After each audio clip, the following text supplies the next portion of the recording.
అనంతపురం జిల్లాలో ఓట్ల అక్రమాలపై చర్యలకు రంగం సిద్ధమైంది. జిల్లాలో ఇప్పటికే 7 తహసీల్దార్లు 223 మంది BLOలకు నోటీసులు ఇచ్చారు. వారిపై చర్యలు తీసుకోవాలని ఎన్నికల సంఘానికి నివేదించారు జిల్లా కలెక్టర్ గౌతమి. జిల్లాలో ఇప్పటికే 2 ఉన్నతాధికారులపైన వేటు పడింది. ఉరవకొండ నియోజకవర్గంలో స్థానిక ఎమ్మెల్యే పయ్యావుల ఫిర్యాదు, కలెక్టర్ గౌతమి నివేదిక ఆధారంగా ఈసీ చర్యలు తీసుకునే అవకాశాలు కనిపిస్తున్నాయి.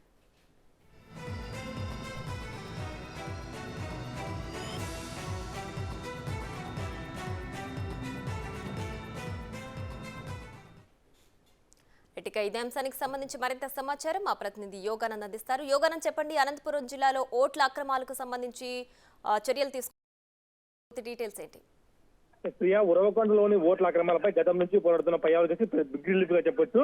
ఎవరైతే అధికారులు ఓట్ల అక్రమాలకు BLOలను ఒత్తిడి పెంచి రాజకీయ పార్టీగా అనుగుణంగా పనిచేస్తున్నారో వారందరిపై ఆధారాలతో సహా కలెక్టర్ ఫిర్యాదు చేయడంతో పయ్యావులు కేశవ్ వారిపై చర్యలు తీసుకోవాలని సిఫార్సు చేసింది జిల్లా కలెక్టర్ ఎన్నికల కమిషనర్ ఎన్నికల సంఘానికి. ముఖ్యంగా 223 మంది BLOలు 7 తహసీల్దార్లు వీరందరికీ పెద్ద షాక్ గా చెప్పొచ్చు.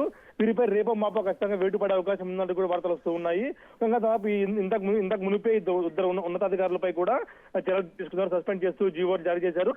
దానికి తగ్గట్టుగా కూడా సరిగ్గా పని చేయకపోవడంతో ముఖ్యంగా రాజకీయ పార్టీకి అనుగుణంగా వైసీపీ పార్టీకి అనుకూలంగా ఓటర్ తయారు కానీ లేదా ఓటర్ తొలగింపులు చేస్తున్నారంటూ కూడా ఆయన ఆధారాలతో సహా ఫిర్యాదు చేశారు.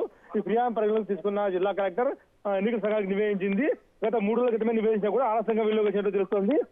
వీరందరిపై కూడా రేపో మాపో చర్యలు తీసుకొని సస్పెండ్ చేసే అవకాశం కూడా తెలుస్తుంది. Priya, right Yoganand, thanks for the updates.